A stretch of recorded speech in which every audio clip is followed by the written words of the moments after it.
Good evening, Bahamas, and good evening to all those who may be watching via social media around the world. I want to say welcome again to another exciting edition of Share Your Story, brought to you by Palmdale Vision Center, located in Nassau, Bahamas.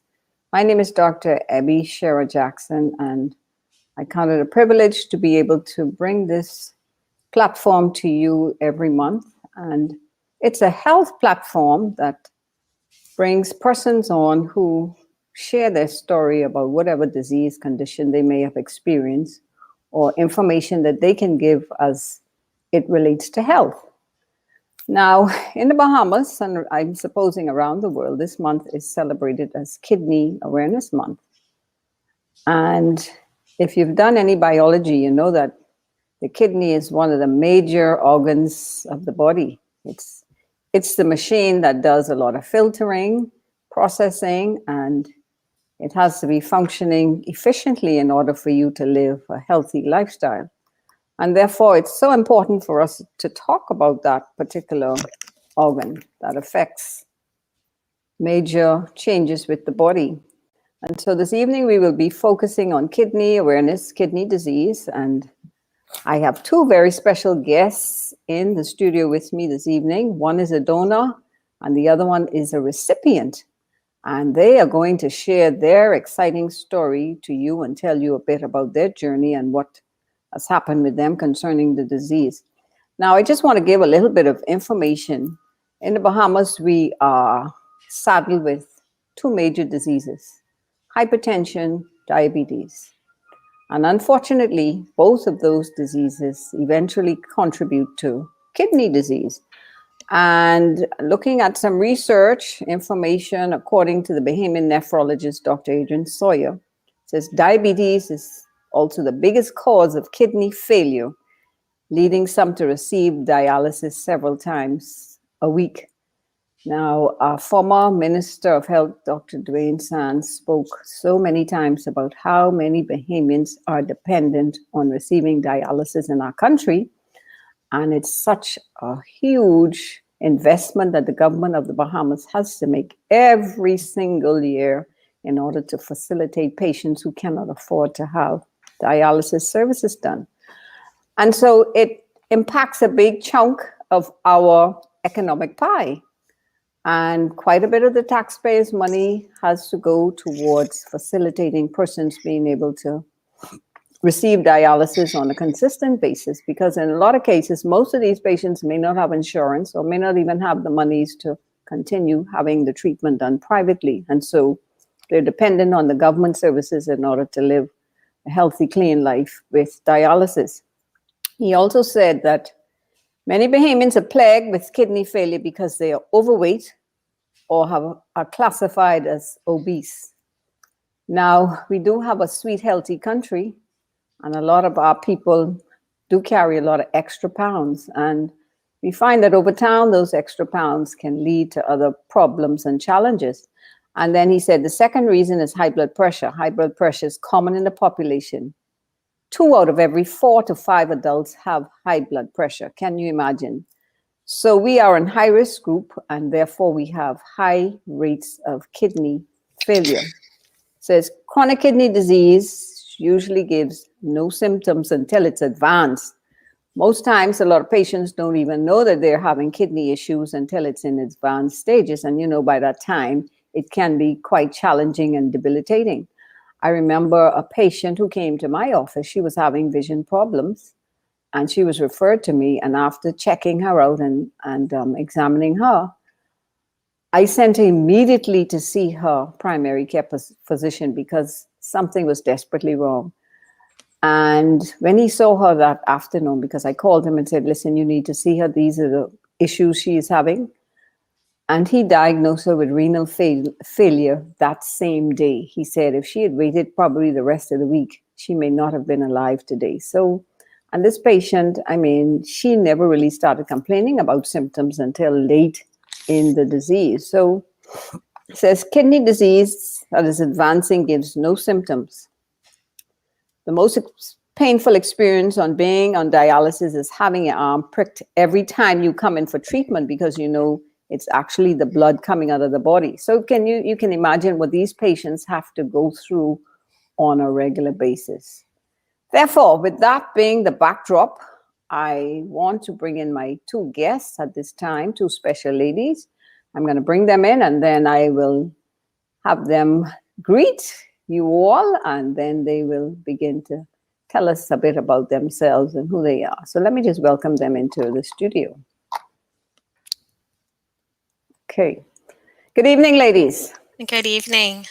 And welcome to Share Your Story. I'm so excited to have both of you on. They can't Good see the name, evening. so I will say welcome to Tamika Roberts and welcome to Noelle Nichols. Hi, I good know. evening, everybody. Hi, good Good. evening. Thank you for consenting to come on and share your story with us and to the world this evening. I'll start with Tamika. Tamika, I want you to tell the listening audience who you are, what you do, what your life is all about, and that sort of thing for an introduction. Okay, Tamika Roberts, that's my name, and I am a mother and a daughter. I also work at Del Chain Limited, which is a sister company of Del Tech Bank. I am 45 years old. I am a donor. I like to exercise. Running is a passion of mine. We call So, her the machine, by the way, okay?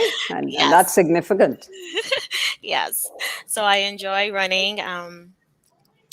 I think that is a bit it for me for an introduction. I like How to old is travel. your son? My How? I have an adult son. My son is 25 years old. I have an adult son, and he is married. He lives in North Carolina. Yes, he and his wife. What about Brooke. siblings? Do you have any siblings? I have one brother. That's my Hmm. brother who I donated to. Hmm. Antonio Roberts. That's my brother, and my father has two other kids. But yes, me and my brother we grew up together. So we are the older children. It's me and him, and we grew up like inseparable, basically. Okay. All right. What's your favorite pastime, Tamika? Um, well, Exercising? exercising, but I just picked up something new. So I'm reading now. I'm in a book club. So Okay. in my pastime, I'm doing a lot of reading, which I'm finding I enjoy as well. One of my running buddies actually, Shan, she introduced me to this book club. So now that's what I'm doing. I'm doing a lot of reading. I'm in this book club that I'm really enjoying. Well, I So have to put in a promotion for my book. You tell the people to, read my book, of course, we are looking for Bahamian authors. So yes, I will put in a plug for that, Abby. Absolutely. Okay, no, Tamika, I met Tamika through running, exercise group. And believe me, we call her the machine, and she is the machine. When you hear Tamika's story this evening, and the fact that this woman is still out there pushing, and oh my goodness, but we'll get to that. And my other special guest, Noelle Nichols. Noelle, good evening. Good evening, and good evening to everybody tuning in. Tell us Thanks a lot about for you. the invite to be on the show. Hmm. Tell us about Well, yourself. I am a 36-year-old small businesswoman. I am self-employed. I do communications consulting, and I am a philanthropist and a mentor of many young women. I have I guess you could call it a foster home slash boarding house, Okay. where I mentor young girls adolescents who live with me.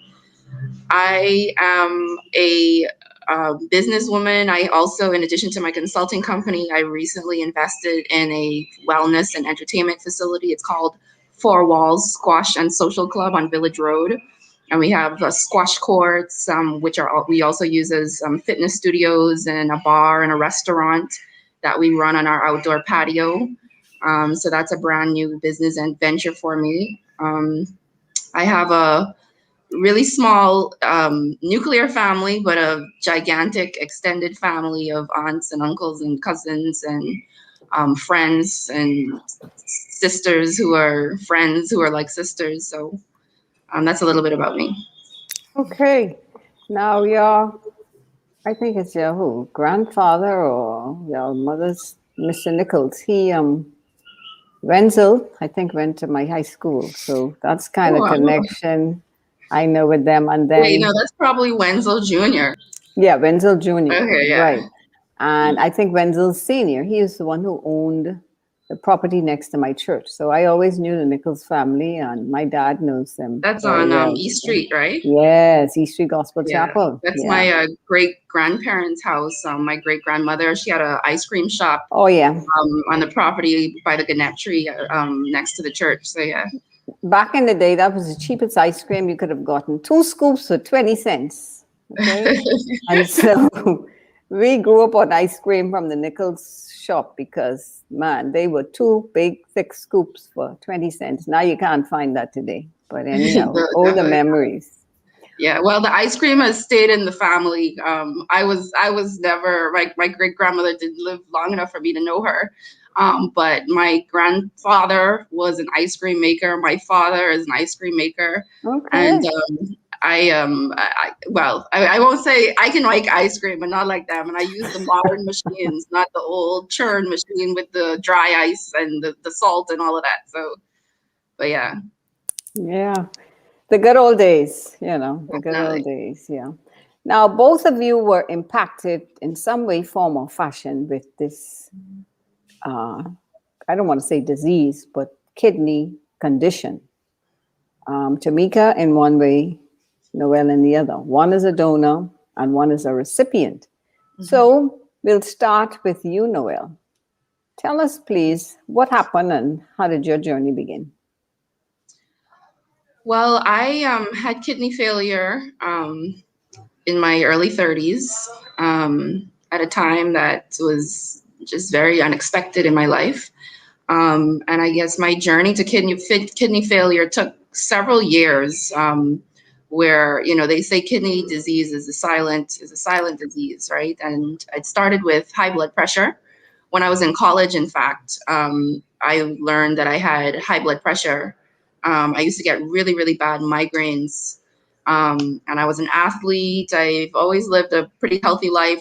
For most of my life, I was, well, maybe not most of my life anymore, but for most of my high school and college life, I was an athlete. Um, so I started sort of investigating what eventually became known to me as a kidney disease through having really bad migraines and just migraines that I couldn't understand and couldn't figure out. And over a period of years of just trying to deal with investigate that migraines, which is when I discovered I had a high blood pressure. I tried to manage the high blood pressure myself Let through me ask diet you changes. something. Uh-huh. When did your headache start? This is in my 20s when I was in college, early 20s when I was in college. So you started having consistent headaches. Right. And what did you attribute it to at that point in time? Just my stressful lifestyle. I have a very intense life. I've always had, I juggle many balls. Like I said, I have a consulting business. I foster 4 young women who live in my house, some of whom are orphans. I have another new business. I have my family. I've been involved in advocacy. So I've always had a very intense lifestyle where Mhm. I'm involved in a lot of things. So I just thought it was everybody. I mean, my parents. We just thought it was me being strung out and not taking care of myself and resting enough and things like that. Okay. So in any event, long story short, it ended up, like I said, leading to understanding that it was high blood pressure related. The headaches were as a result of the high blood pressure. And so, of course, the investigation started into the high blood pressure. And that investigation, again, started with lifestyle related stuff. And then it had to go to other possible medical conditions.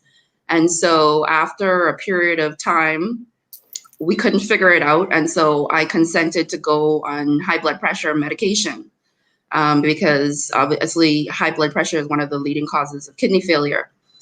A That was a question. difficult choice for me. What about family history? Any family history of hypertension at that point in No, time? I didn't really have a family history. So it was just really one of those cases where it just didn't fit. It didn't really make sense.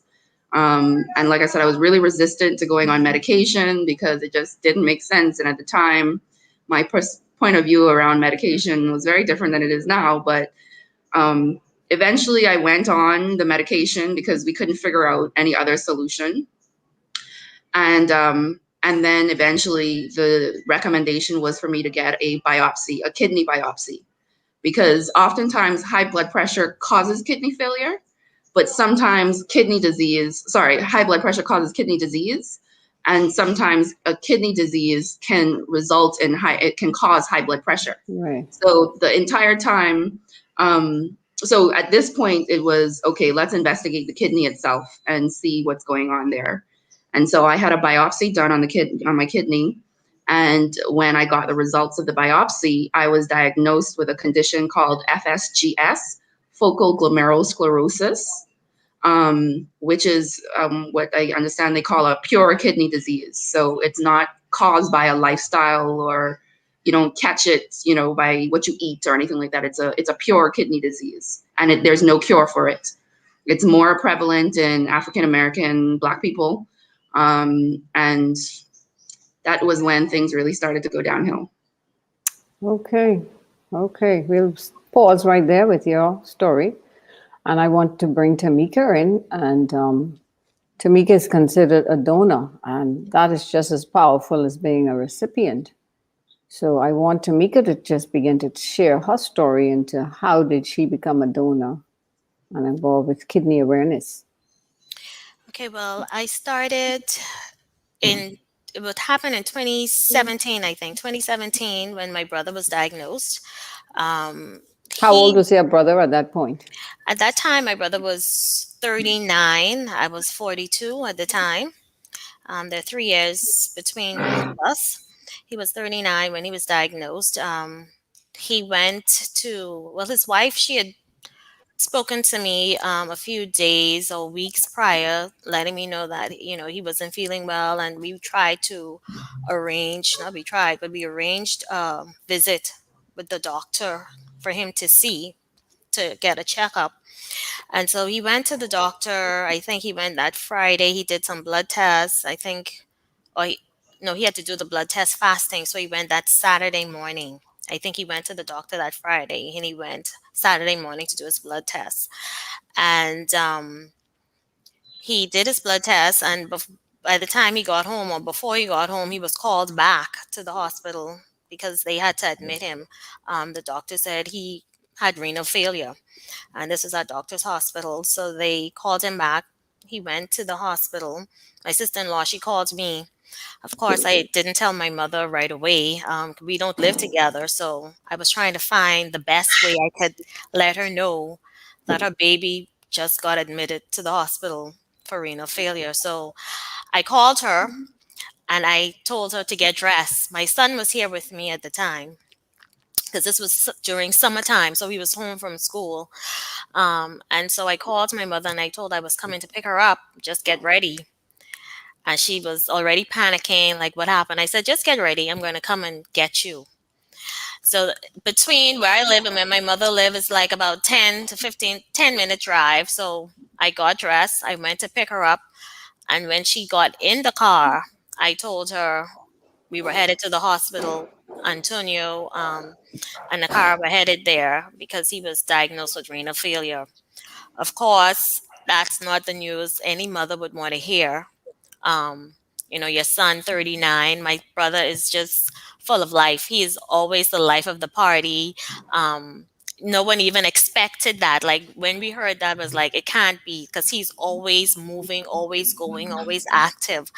And so I told her, of course, and it was an emotional time, even for all of us driving from Coral Harbor to Doctor's Hospital. So that drive sounded like, I mean, it felt like we were driving To from another state, one exactly, state to another. exactly. Like it was so long.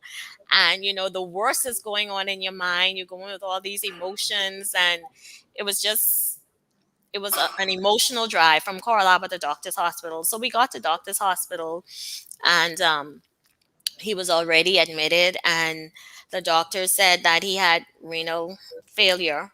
Of course, we didn't want to hear that.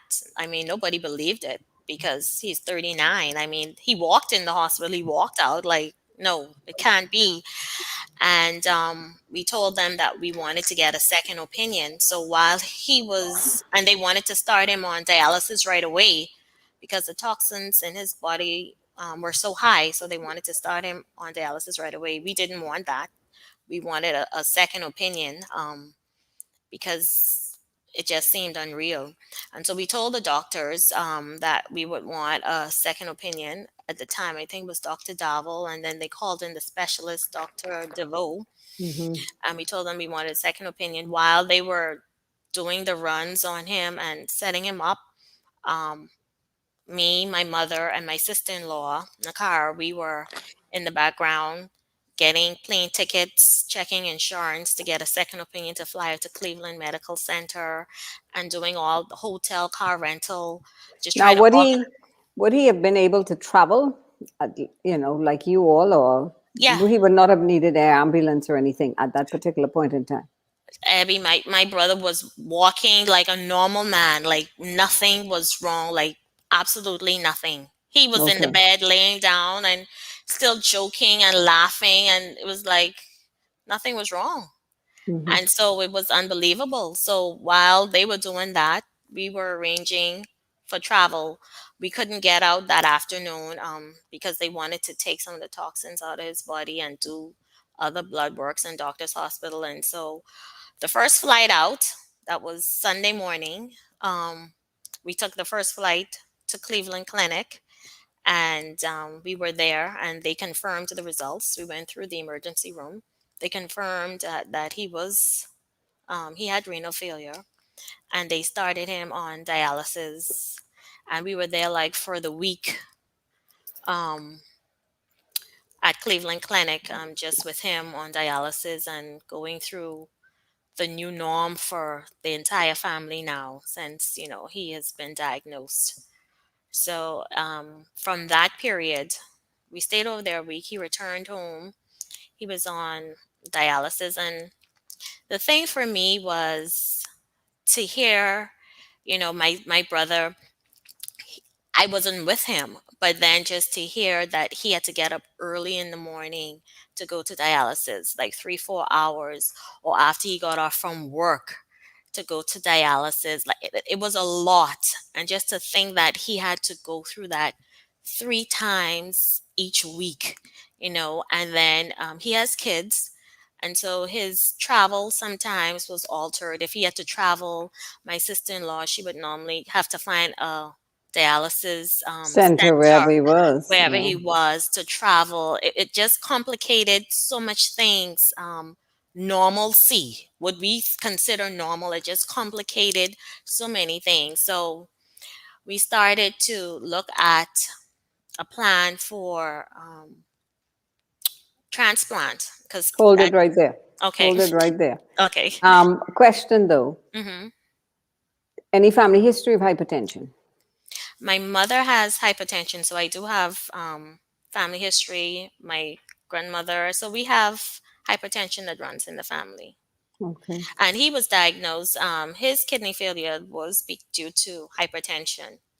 Um, so again, we didn't know. Like my brother is full of life. We didn't even expect that, or didn't even think that that was possible. But his kidney failure was due to hypertension. Now, a question to both of you. How significant, Noel, is water in all of this? You hear all the time, you must drink plenty water. You better drink plenty water because of your kidneys. I want both of you to comment on that for the audience. Noel. Well, when you have healthy kidneys, that's good advice to follow. Your kidneys need to be fully hydrated, and water is just an essential component for health. When you are a dialysis patient, water takes on a whole new meaning and a whole new life, because your kidneys also filter the fluids out of your body. And so when your kidneys don't work properly, they don't filter the fluids in your body, and your fluids actually start to accumulate. When I was on dialysis, I wrote about it. I had a blog where I used to journal, and sometimes in very graphic language, but I used to say that, when in the lead up to when I had kidney failure, like my body was filling up with urine, basically. You could, your body backs up, and you can get blood poisoning, and it's because your body is not filtering out the toxins through the urine. And a lot The of persons toilet on system is dialysis, not functioning properly, pretty much. yes.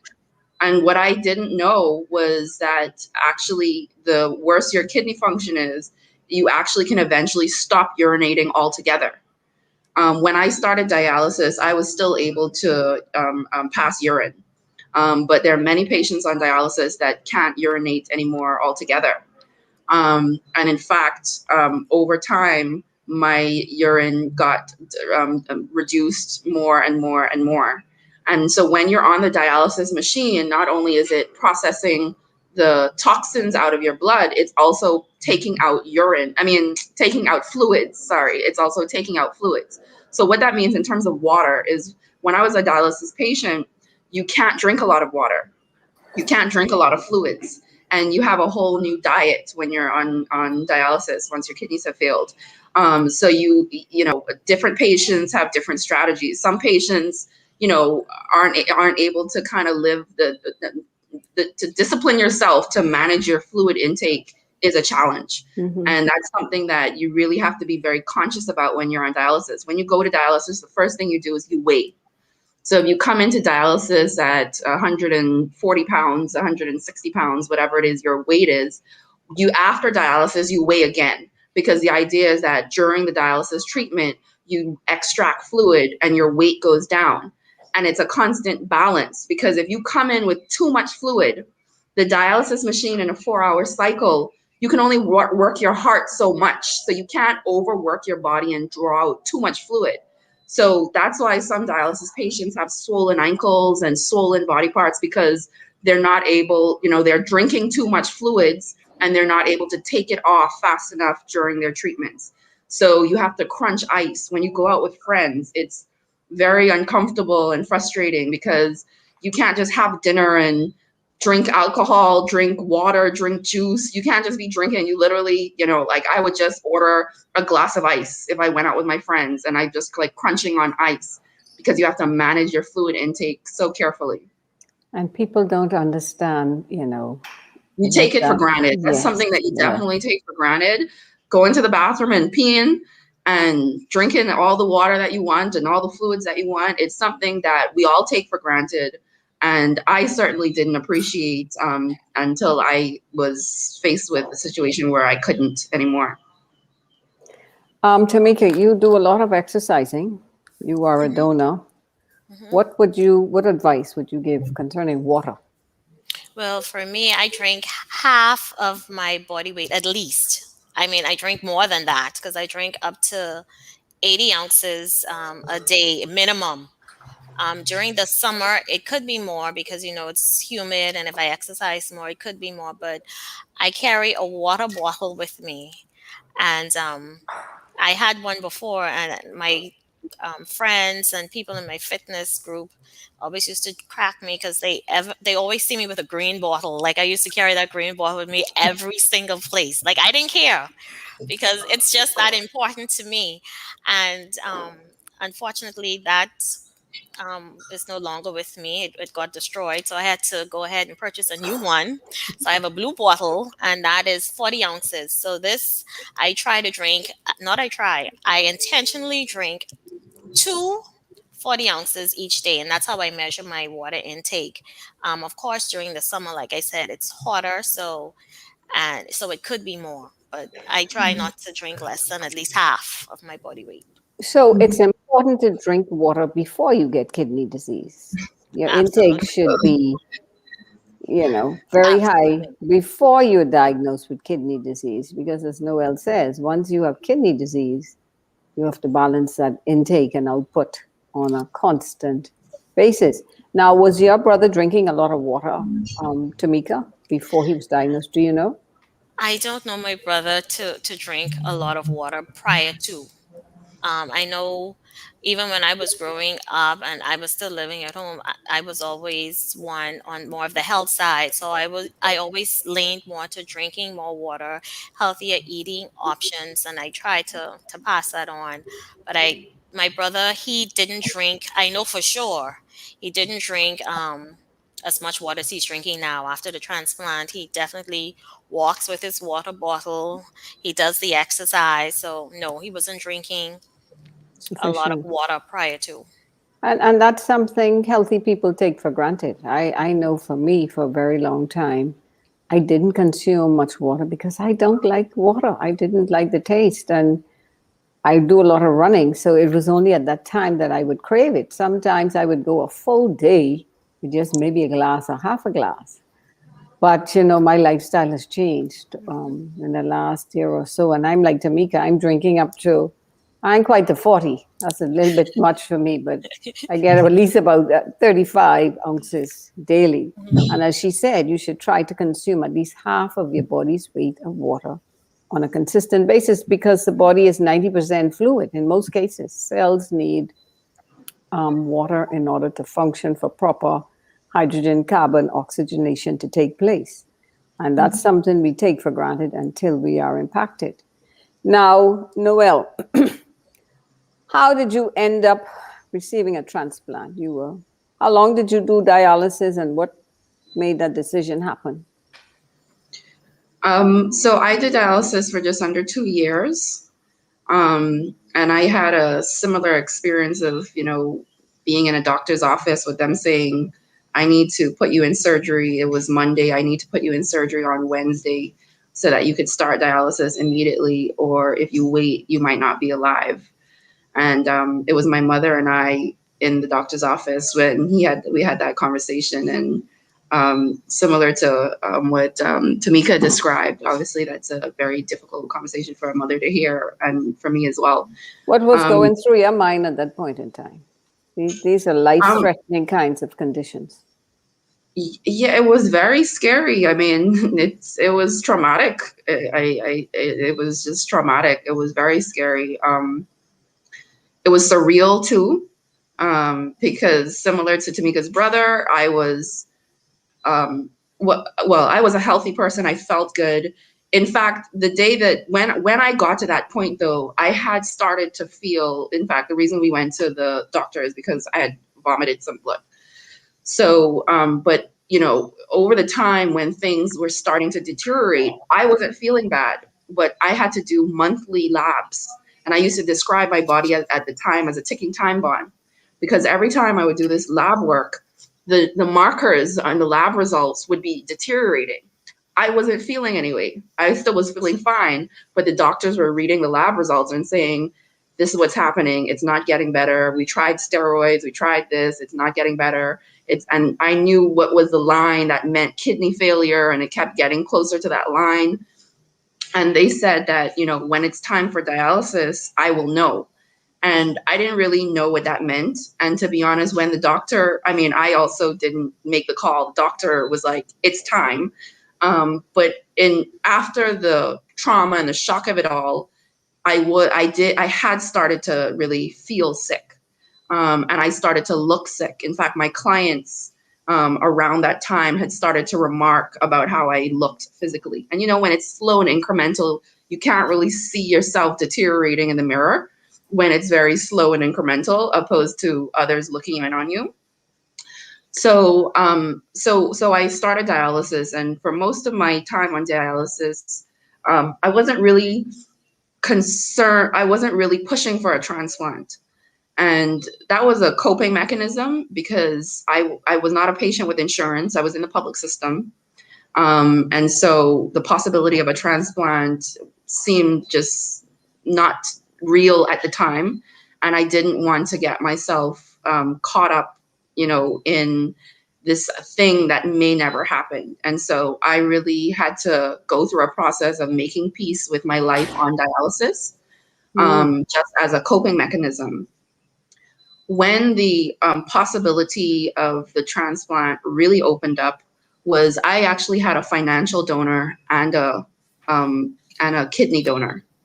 And my financial donor was actually the grandfather of a friend who was a childhood friend, who she and I actually, I mean, we were still friends, but we weren't close all throughout our adult lives. But our parents, my mother and her mother, um, Barbara, who has since passed of cancer, Barbara and my mother stayed very, very close friends. And in any event, I was fortunate enough that a family member of my childhood friend found out about my story, was really inspired and in a position to help, and made an outreach to me to said if I needed help with this, they would be in a position to assist. And so that was the first time sort of my spirit opened to the possibility of okay, well, maybe this is a real thing. So naturally, the next step is finding a facility and finding a donor.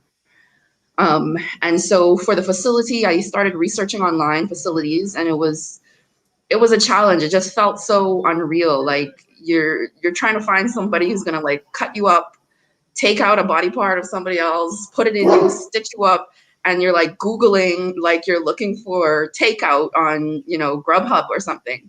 And so it just was very surreal. So what I ended up doing is my spirit knew that I had to go to these places. So I had to so I'm somebody, I need to make a spirit connection with a space, with people. And so Miami Transplant Institute was the first facility that I went to.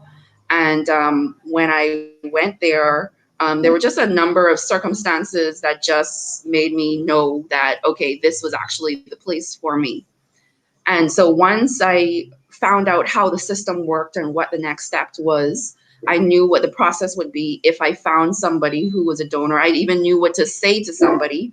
Um, it was about finding a donor. And it was really, really hard for me. I didn't know how to ask. I didn't know how to ask for, I have a brother, I have an older brother. And the first person who I actually asked ended up was my older brother. And I actually had a coach, a life coach who I was working with at the time. And it was working with my life coach that helped me to build up the courage to actually have a conversation with my brother about whether or not he would be willing to be my donor. And it was a hard conversation, not because, I mean, he said yes. And I guess part of me had no doubt that he would say yes, but it was a scary thing.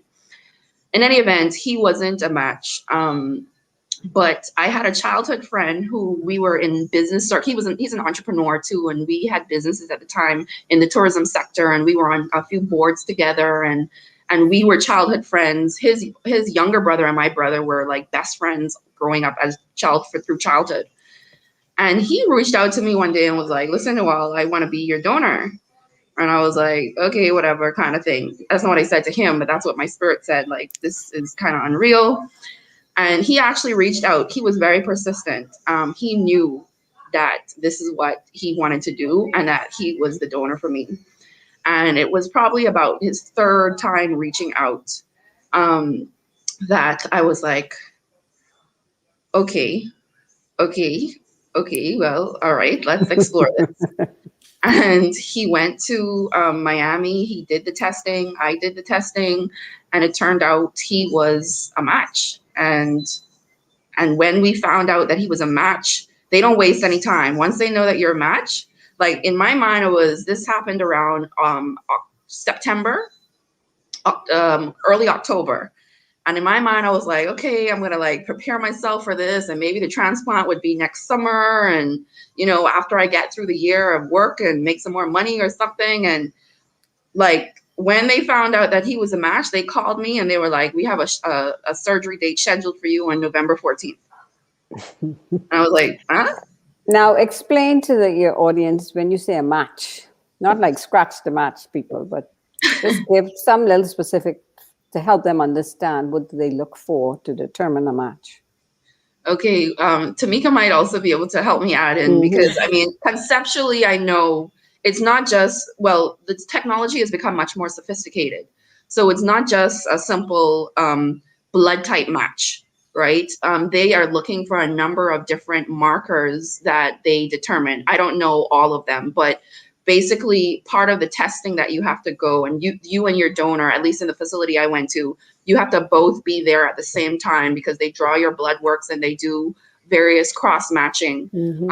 So it's not as simple as, because I thought at the time, before we found a facility and learned like what the real process was, me and my family were thinking, okay, we just need to go to labs, and if my mommy and I are blood matches, like, okay, we have a match. And the facility was like, that's not how it works. Both of you need to come here for an entire day. They have to go and do a full medical workup. They have to make sure that the donor is fit medically. They actually have to investigate the donor's kidney, because if the donor has any markers of kidney disease or even a family history or different Hmm. things that they're looking for, they won't clear the donor to give. So the donor has to be medically fit. The donor has to not have any underlying kidney diseases, abnormalities, or signs. And then your blood tissue, your blood type, and whatever those sort of things have to also be a match. And so that was the process for Scott and I. Tamika, tell us your process of you becoming a donor and the match. Okay, so like Noel said, that is quite correct. The process is very extensive. I can tell you, well, initially, my mother and father obviously tried to get tested to be a donor. I think they knew they wouldn't be able to, but of course, it's their child, so they went through the process. The not just questioning, because before you even get to the test, you have to answer a lot of questions and go through a whole interview process. So they were scratched right from the beginning, and so then it was my sister-in-law and I, my brother's wife. We went through the testing period. She went through the testing period as well, and process, but she was not she was a match, but she wasn't able, like Noel said, they take into consideration so many other things, so she was not able to proceed. So for me, I can tell you the testing process was long and it was kind of stressful for me because they do so much. It's so intense, like they test. I remember carrying around, you do a urine test like for 24 hours, so you have to carry around a jug and pee in that like for 24 hours, and they test, and you do that a few times at different periods, and then if it comes back abnormal, you still have to go back and do it. So some days I had to stay home from work to catch my urine. If I went to work, you have to keep it in a sack with cold bags. It was just, it's a long testing process, and then after you go through all of the urine tests, the blood tests, um, and then I had to travel for some, because even though I did some of the urine tests here, I don't know if it was between the travel time or the storage or whatever, my tests weren't coming up normal. So for each one, I had to travel for a few of them. I had to actually go to Cleveland and travel for these 24-hour tests.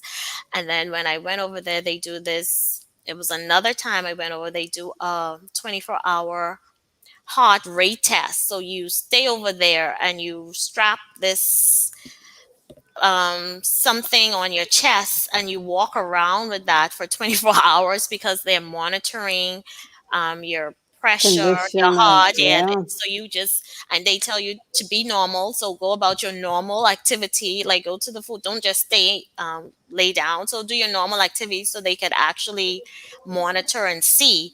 So I had to do that at a different time. And then I had to go over there for 2 days. It was a 2-day process. So in this 2-day process, you do the whole blood works. It was so many tubes, I can't even tell you. Like it's a lot of tubes they take. I don't know what all they're for, but it's a They lot of do. tubes. They do. Yes, it's a whole lot of They tubes. have like a whole basket, Yes, a and whole so when you basket. usually Yes, go and get yes, one vial of blood, it's like a yes. basket It of is like, a I don't know, basket. a dozen or more Yes. vials of your blood. It's a whole basket of different color vials, like a whole basket. But I can tell you the testing was very thorough. They do a mammogram, a pap smear, they do scans, they do screens, they do a stress test. They did like every single test you could think about. I remember even when I had to do the stress test, I forgot to take my tennis, so I had to run in and buy some tennis because they do all of that. Even at Cleveland Clinic, they do you do counseling with a psychologist.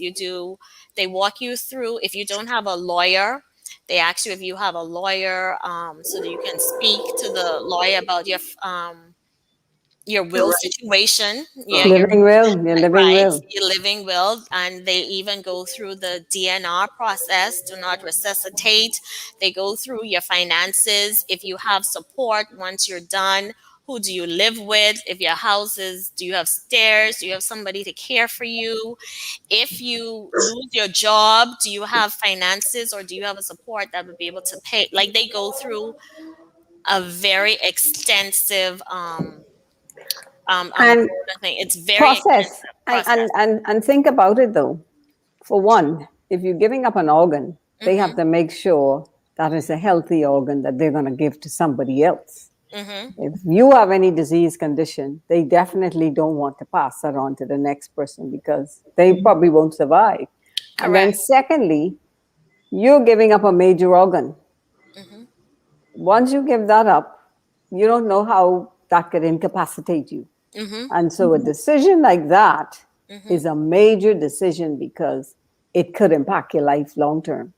Yes. And you were related to your brother Noel. A friend did it for her. So you can imagine the challenges involved with somebody who decides to become a donor for somebody else.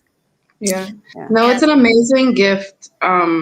And they tell you, I mean, the donor can change their mind up until the point where they go under with the anesthesia.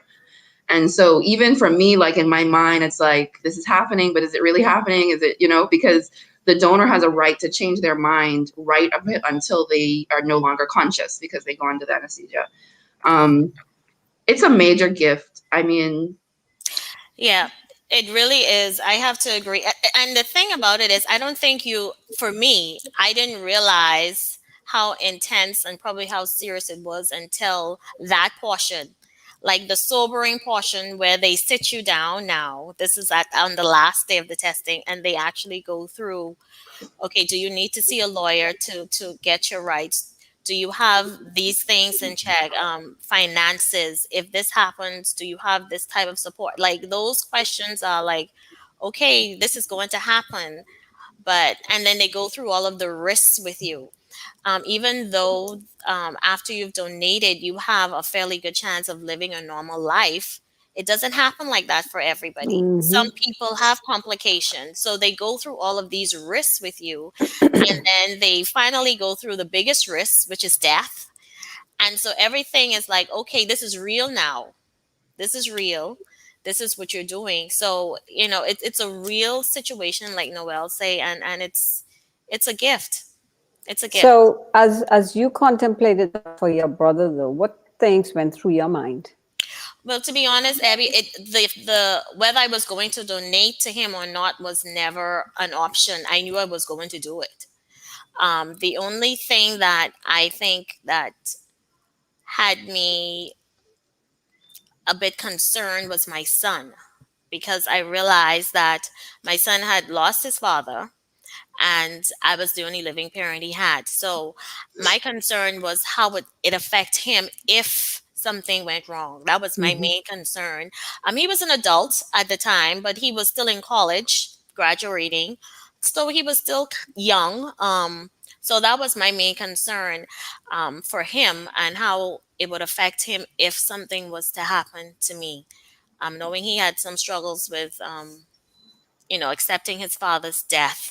And so I think that was the only thing that really had me a little concerned. But I knew from I was a match that I was going through the whole process with my brother. And in fact, Abby, I had complications with fibroids prior to this, and I was going to the doctors. They didn't know if it was fibroids or if it was my colon, and finally they found that it was fibroids, and I was recommended to have surgery. But I told them, and I told my mother, I was not going to deal with my fibroids, deal with anything inside of me until my brother got his kidney. That would have been the very first surgery I have. And after that, after he got his kidney, then we could look into whatever else surgery I needed to go through. But the first thing that I wanted to do was ensure that my brother was able to get that kidney to ensure that he had a better quality of life. He had young kids. I saw what my son went through when he lost his father at a young age, and I didn't want that for my niece, my nephew, my mother. I didn't want to go through that again. And so donating the kidney was never a second thought for me. For giving it to my brother was never an option. What amazing love! What amazing! So it's similar. It reminds us of God's love toward us when you think about it. But He gave His only Son, but you gave a kidney to save the life. Now, Noel, how was surgery? How was that process?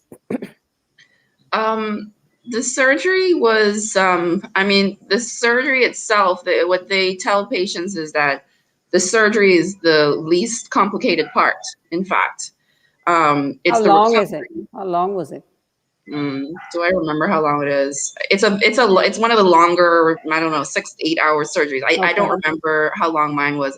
My mother would probably remember better than me. But it's quite a long surgery. And I just remembered that how they know that it's successful is that they wait for your first pee.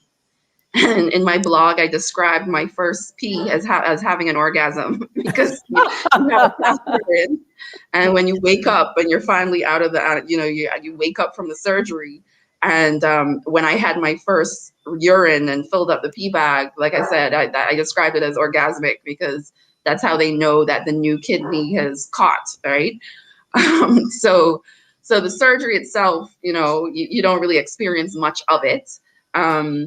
But like I say, the surgery, they say, is the least of the complicated part, because what's important medically about transplantation is the treatment afterwards and the calibration of all of the drugs and the immunosuppressant medication. And so I had to move to Miami for basically 3 months. And you spend, how long did I spend in hospital? Over a week in hospital. And then afterwards, you have to do blood work like almost every day. Well, in hospital, you're doing blood work every day, and then it's like every 2 days, and then it's every like 3 days, and then it's once a week. So once you come out of the hospital, you have to go and do blood work once a week, and then it's like once every 2 weeks, and then once a month, and then you can go home and you do your blood work at home.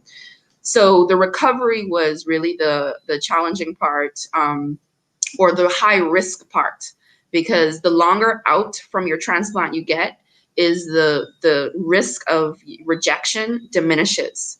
And the period where the likelihood of rejection is highest is in that 3 month window, right after leading up into that 3 month window, which is why you really have to monitor yourself. You have to really take care, rest, heal, isolate yourself in terms of, you don't want to get sick or some other complication.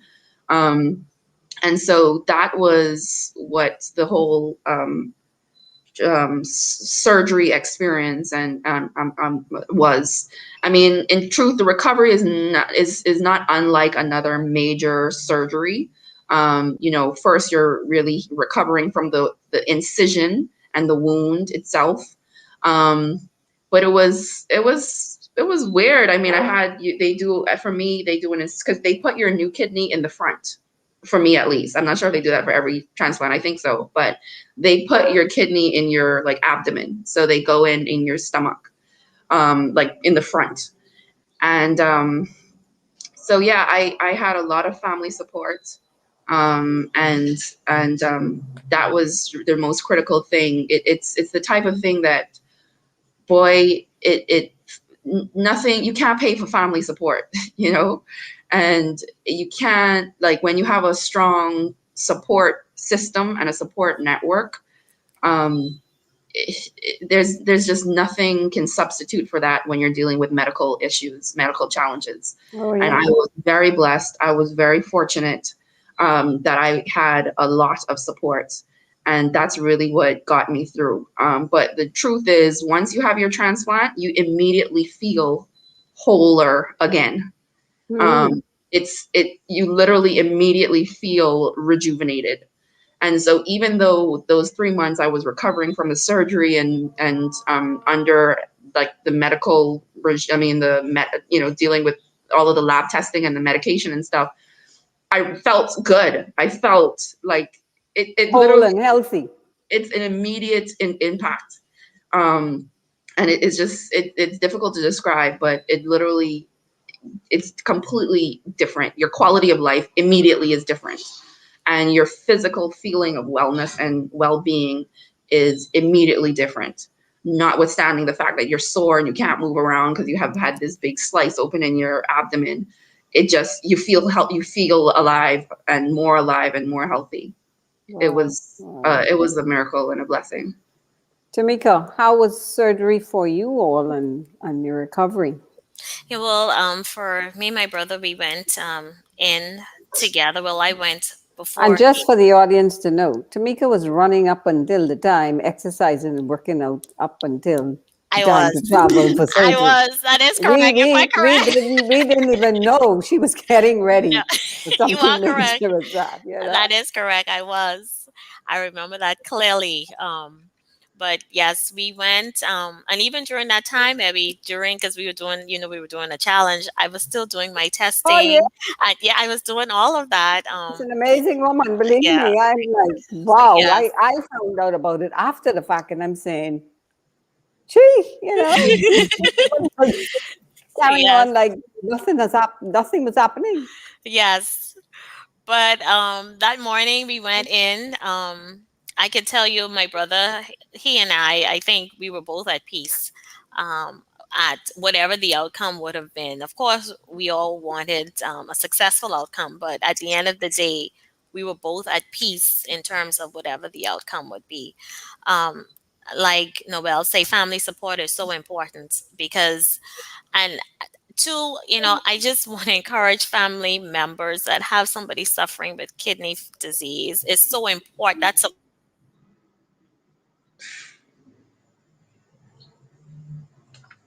I don't know if is that everybody or is that Tamika? I think it may be just Tamika, but she's Okay. right. I mean, when it comes to any kind of debilitating illness, family support is major and it is crucial because they need to be there every step of the way. And think about it, even with dialysis, think of kidney patients who have to do dialysis weekly, 3 times a week, or however many times.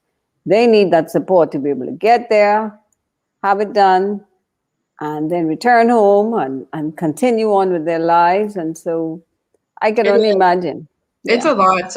And there are many, many patients that don't have that family support who are on dialysis. I'll tell you, there are many, and it's hard. It's hard enough, and it's harder. Um, how I used to pass the time a lot. I have friends, and I mean, the cell phone is a godsend because while I was on my treatment, I would have friends. Even sometimes my treatments that were at 4 o'clock in the morning or at my midnight treatments, I would have friends who would stay up or wake up and talk to me, and we'd have conversations on the cell phones throughout the treatment. And when I needed somebody to pick me up after treatments, if I wasn't feeling strong or even going to treatments, so, and then with the with the transplant, just caring for you while you're convalescing and healing. And even today, now you talked about water. It's even more critical for me now, my water intake. And I have to tell all of my friends, like, please remind me to drink water, because I had mentioned how I live this very intense life. And when I am on my computer and I'm engrossed, I'm writing a speech or I'm working on a proposal, and I get so engrossed in my work that oftentimes I forget to eat, I forget to drink, and I have to remember, like I have my bottles of water sitting next to me so that I can remember to drink. And having, my friends who remind me, hey, did you take your medication as well? I have to we now are on immunosuppressant medication for life.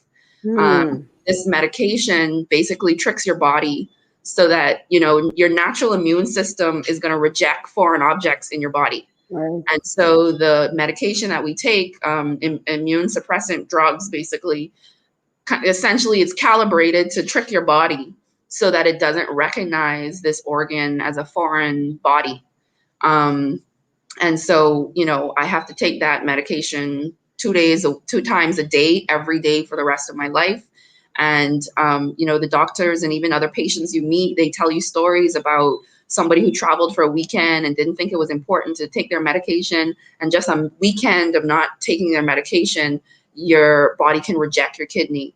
And so, again, just having friends who you could share your story with, who can help to just make sure that you don't forget. You're not, I'm normal, but I'm not normal. Well, I'm not really a normal kind of person. But that being said, I have certain things that I just can't forget. I have to remember that this kidney that I have, is, I can't take it for granted. So that family support is just so important. Now, what about your diet at this point as we wait for Tamika to come back in? Okay. Tell us a bit about your diet. Well, now my diet is basically, I don't have many restrictions. The most important thing is to keep your water intake, keep up your water and fluid intake. But there are a few things that what they call are counterindication to your medication. So, for example, like pomegranate and grapefruit are examples of things that I'm not supposed to eat because they have properties that can Counteract counteract your your medication. immunity, right? Yeah. But other than a few things like that, you basically are just advised to live a healthy lifestyle, and however you define that. Some people define that as living a vegan or a vegetarian lifestyle, and others whatever. So for me, I just try and have a balanced lifestyle. I've been through periods where I was a vegetarian before and off red meat and things like that, and so I try to stick to white meat and seafood, but I'm not, when I go by my parents' house for brunch and breakfast and my daddy makes bacon, I'm going to eat bacon. And Everything in proportion, eh? yes, when I'm in Jamaica, I'm going to have some oxtail and some curry goat. But in terms of the diet, they're not really the diet like when you're on dialysis, you have to eat a renal diet. You have to watch your potassium. You have to watch your fluid intake. And that's when you say watch your potassium, people think that it's just like bananas, and there's just so many things with damn potassium in it. Obviously, you have to watch your sodium intake. So you have to ensure that you're eating enough calcium. And so a lot of patients that are on dialysis, they eat Tums. And so the post-transplant diet, it definitely doesn't have as many nuances and restrictions. And it's, I think, really about just living a healthy lifestyle to maintain your overall well-being and health. Okay, we Sure. got Tamika back. Now Yeah. we understand Hi.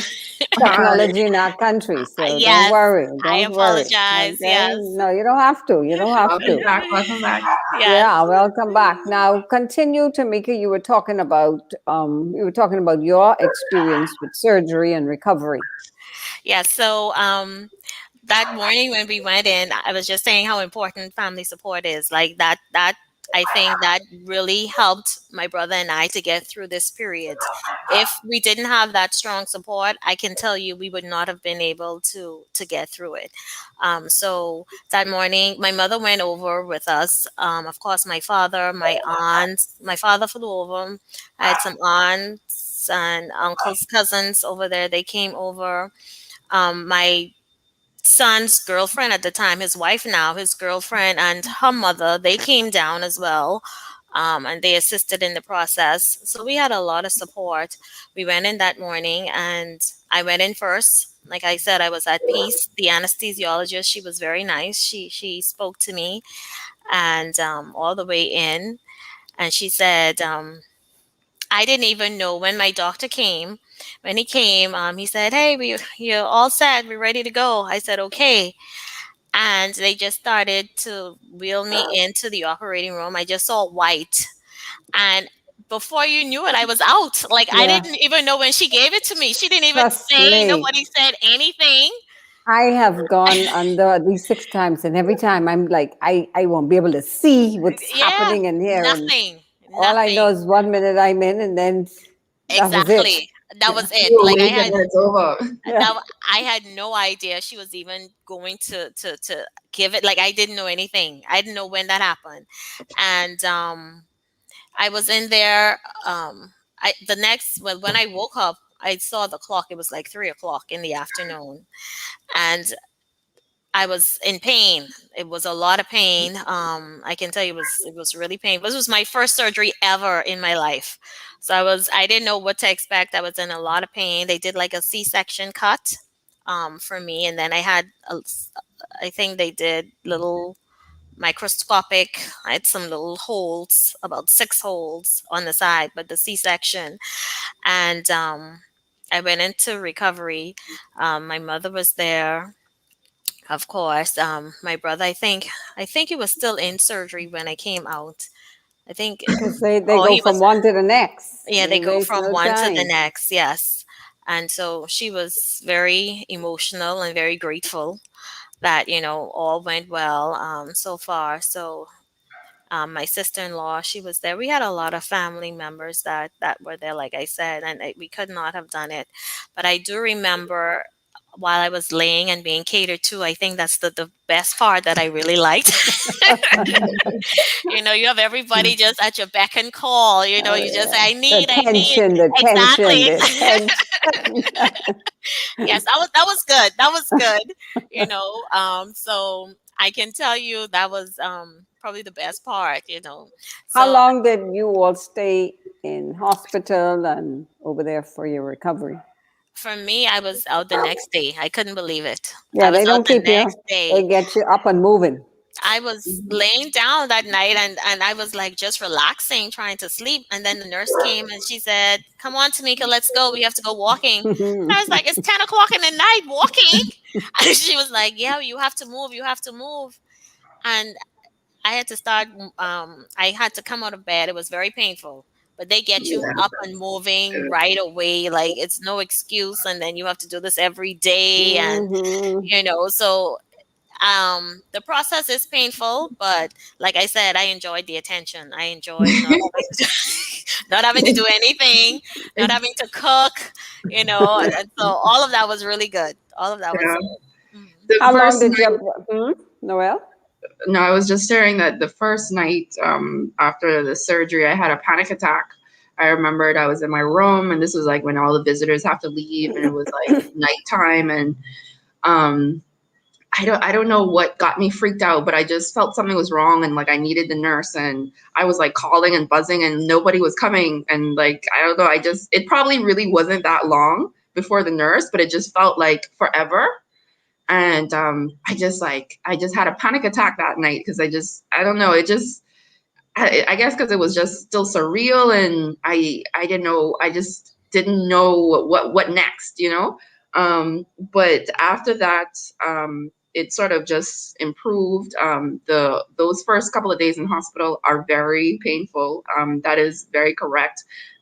Scott took about 3 days to come out because you have to your bowel for the he had to, like, his bowel movements had to come back normal before they discharge you, whatever the case may be. And we have this photo of the two of us where we used to go and do walks in the hallway together. Hmm. And you have the gowns on where your ass is hanging out in the back or whatever. And we have this photo of the two of us pushing our drip machine, him pushing his drip machine and Hmm. me pushing my drip machine, us Hmm. walking down the hallway together. Well, the gowns were closed, so our backsides weren't really out, but it's a really classic picture of just part of the recovery process, to do the walking up and down the hallways, and getting out of bed to go to the bathroom. It's painful. Those first couple of Hmm. days are very painful. They are very Um, painful. That support Ma- team, you need that. Major surgery is painful. There's Hmm. no ifs, ands, or but. I can tell you about one I had, and I afterwards I felt I made the wrong decision because I was like, wait, no, this can't be real. No Hmm. way. But yeah, yes, that's the thing about recovery. They expect you to be up and moving. And for us, we thinking it's a time to just lie in bed and be catered to and just And they're like, no, no, no, you got to Uh-huh. get up and get moving. And that's how you recover pretty much. I Mhm. mean, we all know if you stay in bed for too long, what eventually happens in any event for a healthy Mhm. person. So can you Yeah. imagine somebody having to recover? So Tamika, you Mhm. all stayed in the US for how much time and then returned? We were there for three Kimberly? months.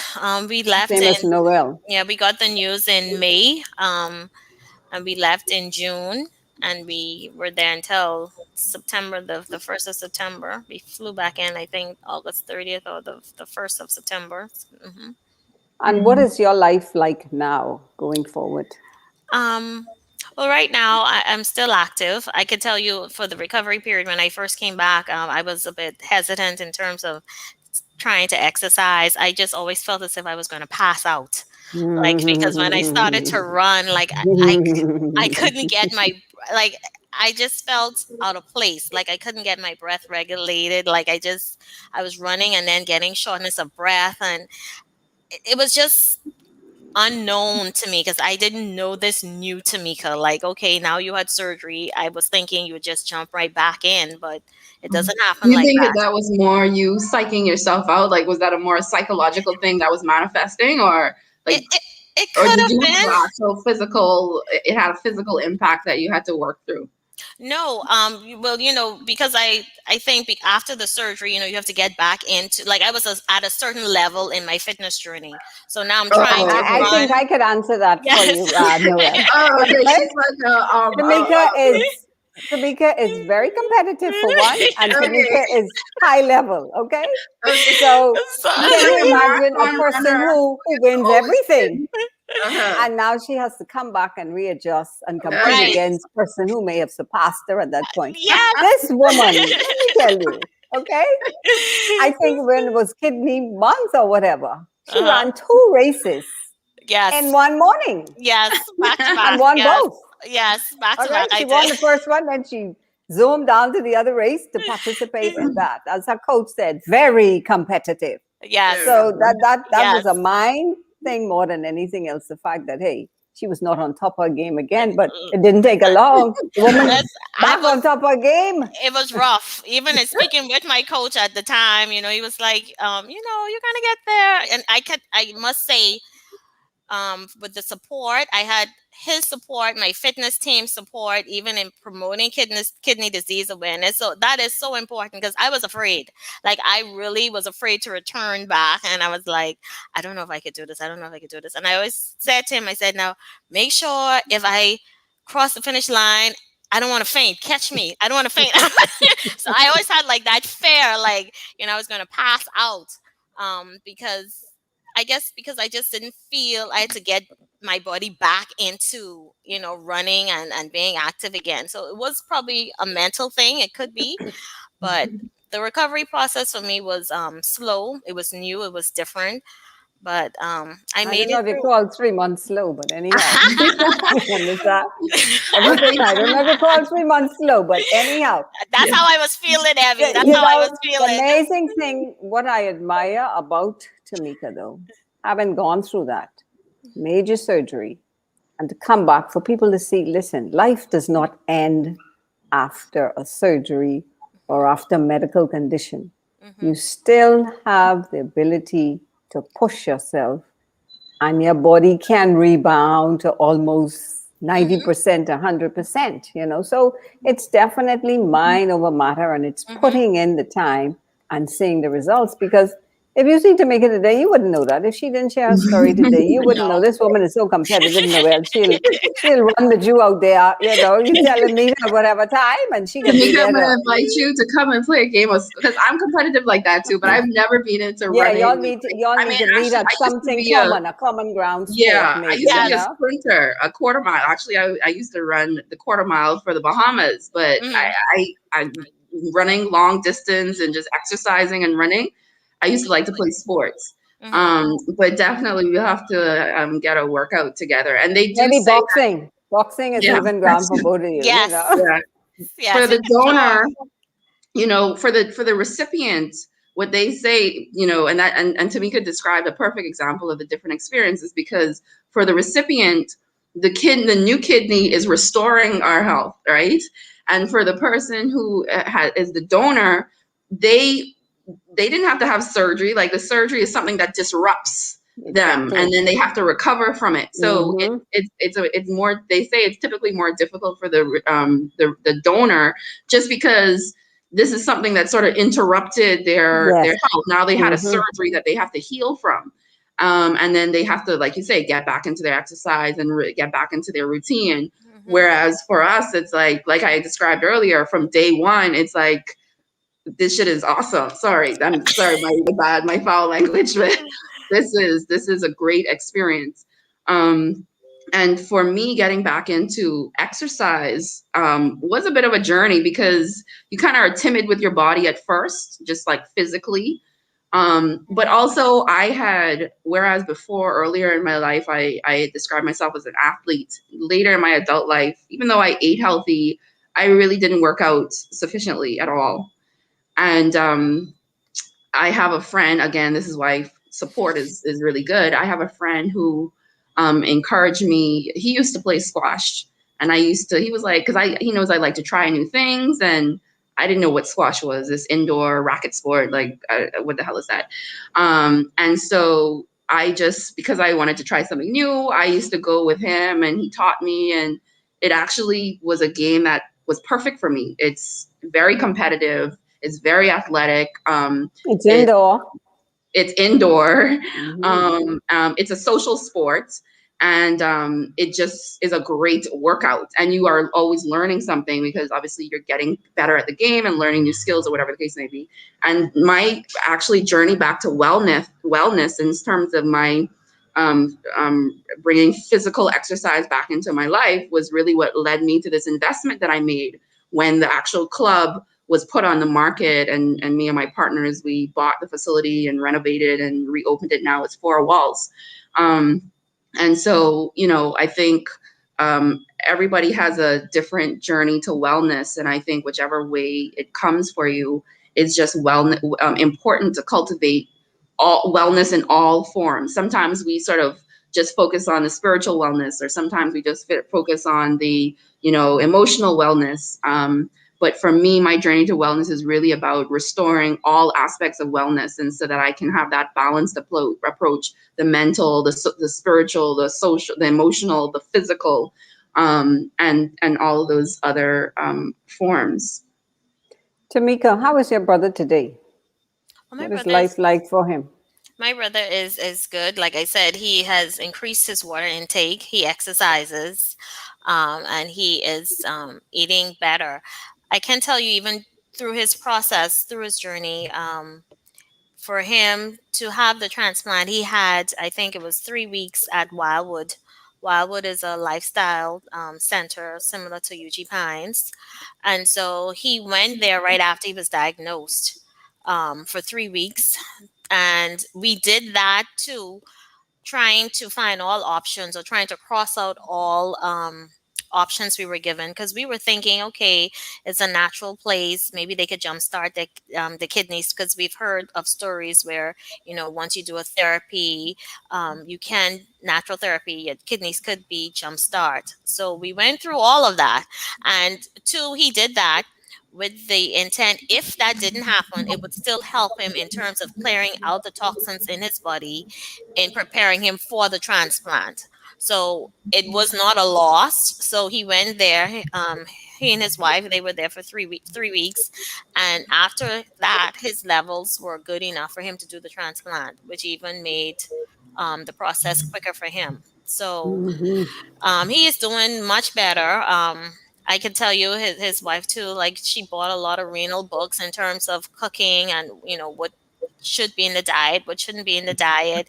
So, in terms of his diet, he's doing much better, and he goes And out. is his hypertension under control? I think it is, because he has to be on medication. I think it is, but he is very active.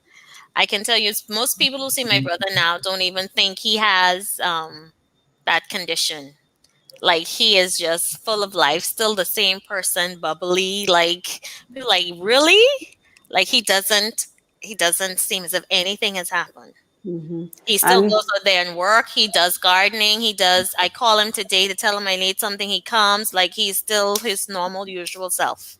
we have to give God thanks for that. Mm-hmm. And I'm sure he's on immunosuppressant drugs like Noel for the rest Yes. of his life. Yeah, that's bad. Now, as we begin to wrap up, Noel, what would you say to the audience listening in terms of healthy lifestyle? I mean, kidney disease, kidney awareness. What would be your what would you say to our wider audience who are listening, and for those who listen to the show at a later date? Well, the first thing I would say is to be in touch with your body, um, and don't dismiss when your body is telling you that something's off. Don't dismiss it. Like, don't just write it off. You know, for me, I think that oftentimes you can catch things early, and when you are taking your body talking to you seriously. So the first thing I would say is really to just be in touch with your body and to listen to it when What it's about talking. stress? What about stress? Because Well, that's a we tend perfect to push, push, push. exactly. That's a classic example. Now, I will say that I'm not very good at listening to my body when I put it under stress from my work, when I need to take a break and sleep more. So I would say that this is a message that it's also to me, because it takes a life of, I think, of to master this for some persons, but it's really important, and it's important for to have other persons who can reinforce that. So when you're not listening, you have other persons that can, like, hey, listen, you need to, like, look at what's going on, right? So not to really put your head in the sand when something is going on, because sometimes it's very intimidating when you think something is off, and you kind of don't want to really investigate it because you don't want to find out that it's actually off, and it reinforces what your fear is. So sometimes we don't get a checkup, we don't go to get that blood test, and in fact, post transplant, I've had that sometimes too. I still have to take blood work. Now I'm only on twice a year I have to do blood work. But I know, like, 2 years ago, for example, I had an episode where I wasn't feeling well, and I know I needed to do my labs, and I took my labs maybe like 2.5, 3 weeks late because I was afraid to get the lab results. um, and it's life. We have to be there. These fears will always come up. So I'm just, the first thing is to do your best to face your whatever it is you're dealing with your physical health head on, and take it seriously and pay attention to it, as early as you can.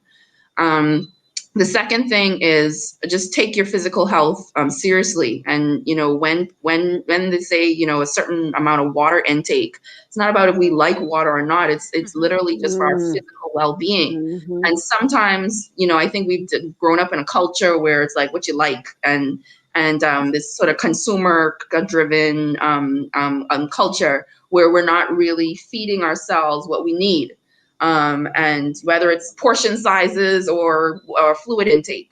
So I would just really encourage everybody to embrace a wellness mindset for themselves, and ensure that that is about their physical, mental, spiritual, emotional well-being, and a part of your life and living journey is your wellness journey, your healing journey. When you have stress, when you have trauma, you to go through a healing process, because all of these things translate into physical dis-ease, and wellness, and stress can then trigger other physical manifestations.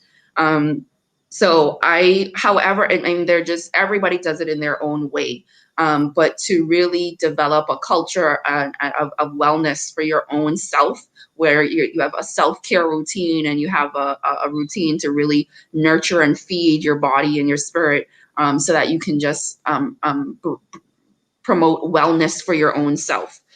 So those are a couple of things that I would say, other than, the things that the doctors will tell you: drink a lot of water, watch your salt intake, watch your eat balanced meals. I'm not going to tell you what type of diet to follow, but balance is important. And so those are some of the important things that I would say. And for you, Tamika, as a donor, you've been you've gone through a process, because I remember you told me when you got into fitness, Hmm. and then you continued, and you are fit today. What would be your advice to persons? Because suppose somebody else may have to be a donor one day. Hmm. What is important as an individual in taking care of your body and healthy lifestyle? Well, I think it's very important to, like Nobel say, to take care of your body. I can tell you, if I feel that if I was not actively involved in fitness, I don't think I would have been a fit for my brother. And in terms of being Because you fit, said his wife was a thing, but she, she couldn't. She didn't right, pass all of the correct, steps needed. correct. So, and then it was on to me. But I felt, even when that happened, I kind of felt as if Tamika, you probably would be the person, because I am probably the most active in my family in terms of fitness. And so when I knew I was a match, I figured it would definitely be me, because in terms of me being active, and that, like Noel said, that doesn't say that you're in good health, but that was just my mindset in terms of thinking, yes, Tamika, you're active. I exercise, drank my water, I lost a lot of weight too. And so I would And what just, about your diet, what you consume? Tell well, us a bit about that. my diet, well, even before, during my fitness journey, I was trying to reduce red meat. And so even after I found out that I was going to be a donor, because red meat has a lot of protein. And so, with me being a donor with one kidney, I wanted to reduce the amount of protein my kidney has to process. So I cut the red meat out of my diet completely. Not everybody has to do it, but I've chosen to take this path to reduce the protein level. So I cut red meat out completely. And For running, you don't consume a lot of protein then in your diet. no, Okay. I, Because I see, that's don't. important. I mean, Yeah, I don't. research is saying as you age, we need more protein. But here it is now, you've lost one kidney, so now Mhm. you have to manage and balance your intake of protein. And see, that's the complexity too of being a donor, because you can live a normal life, but you too have to do adjustments. So you have to still watch what you eat. I find myself reading labels now in the food store. There are still some medications I cannot take. There are still some things I cannot eat. And they give you a whole list, in terms of, once you become a donor, they give you a list of medications that are off your list now for good. Like certain things I cannot consume. Give us an example. I cannot take Baralgin or Certain Motrin or painkillers and certain things like painkillers, that. and Yeah. said I cannot take a lot of I shouldn't consume coffee and the energy drinks, that people drink, all of those energy drinks and all that stuff.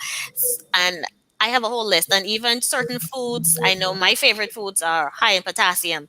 So my favorite foods I had to cut back on because I cannot increase my potassium level. So I like plantain, sweet potato, yams. I like all those stuff. So I had to Oh, cut. sister, don't I had to. start talking about that Yeah. this So I had evening, to. I please. had to cut all of. I had to cut back on those things. So even now, me finding food is like, I have to be aware, Intentional. intentional. I have to read the sodium intake. I have to read the potassium intake, because my potassium levels have, when I went for testing twice, they were high. And so I have to watch that. So all of these things you have to like take into consideration. Like, you can live a normal life, but now you just have to be aware of your body.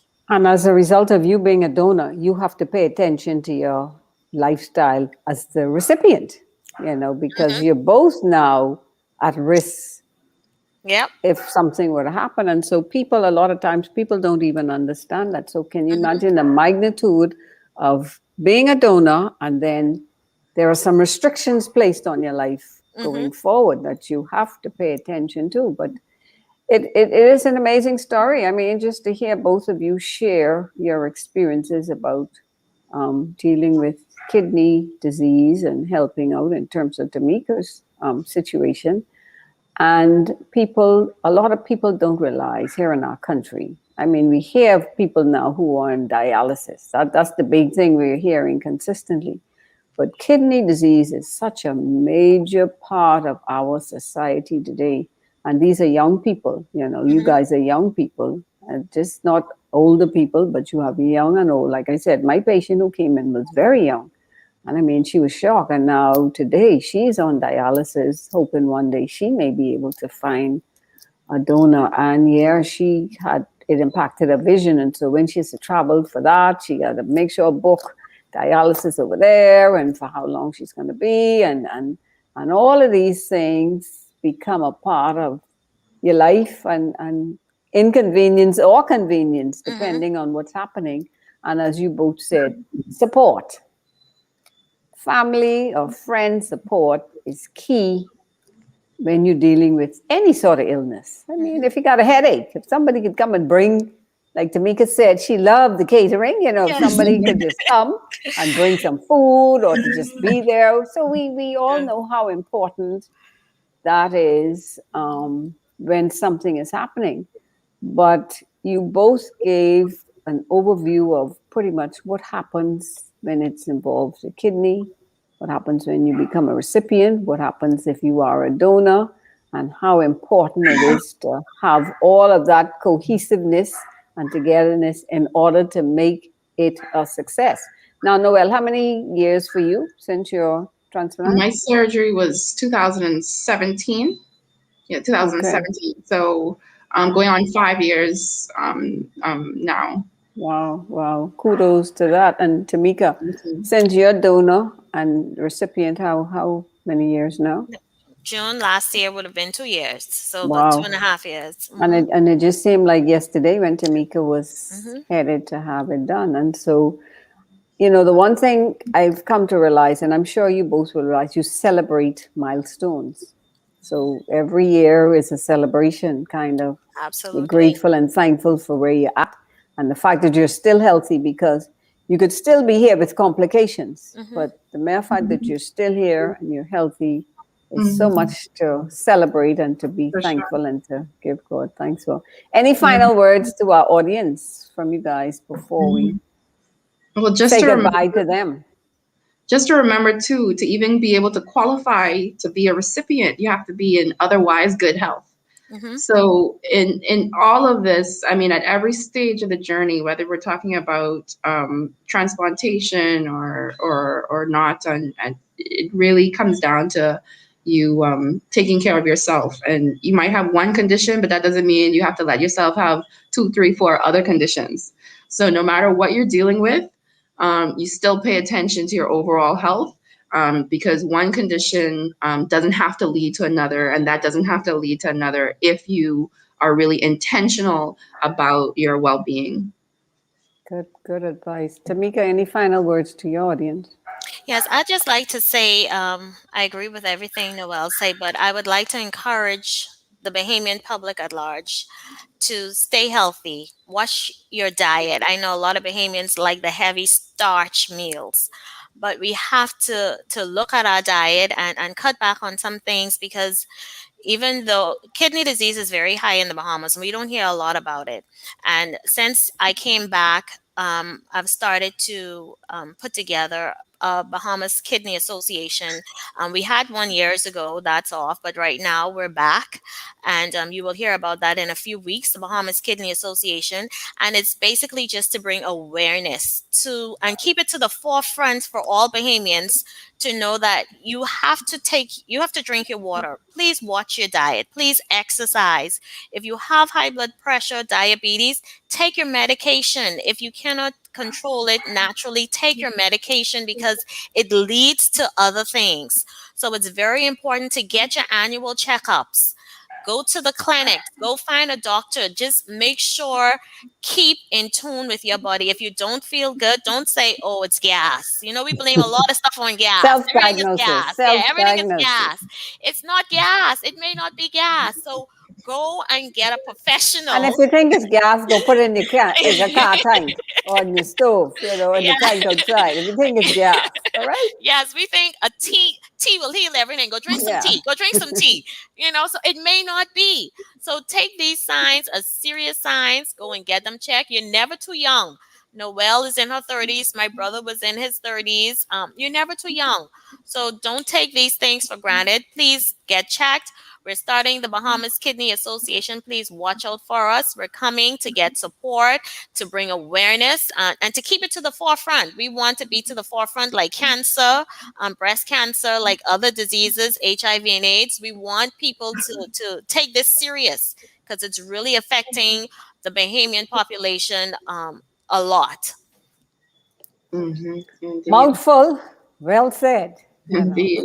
yeah. Unfortunately, our society, we are dealing with so many major illnesses and challenges, and every month we will try to highlight the ones that are in the forefront to bring awareness so Mm-hmm. that people can know. Listen, Bahamas, we need as a nation to become more healthy.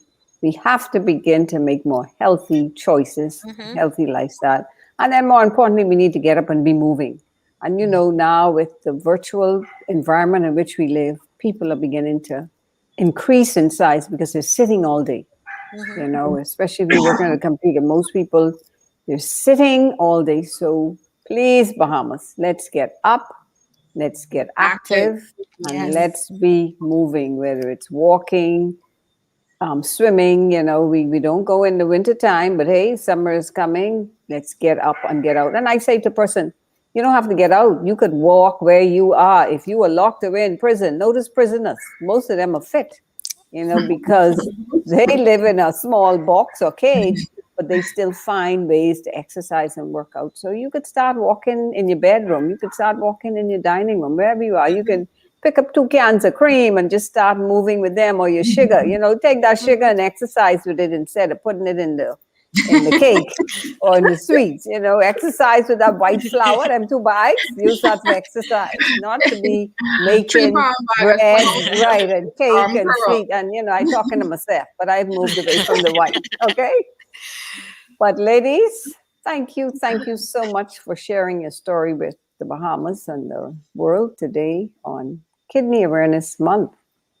Your kidneys, you're only blessed with two. Mm-hmm. If they're healthy and functioning, don't ever take it for granted. Protect them and take care of them, because if you ever have to lose one or give up one, you don't know how it will impact your life in the future. So thank you again, and thank you to our wider audience for tuning in. We have some persons who tune in every month and listen to some of the stories that we share. And I always have to say thank you to my husband, because he's the one who worked behind the scenes and helped me get the flyers and things out. And then to my son, who helps me with the tech stuff if I get in a crisis. But ladies, truly appreciated this evening. This month, as we said, is Kidney Awareness Month, people. And so keep that in the forefront. Mm-hmm. And both of you continue to be healthy and to live healthy lifestyle. Thank you once again, Thank Bahamas, you. the world, Thank and you good so evening much. to all. Good evening. Good night.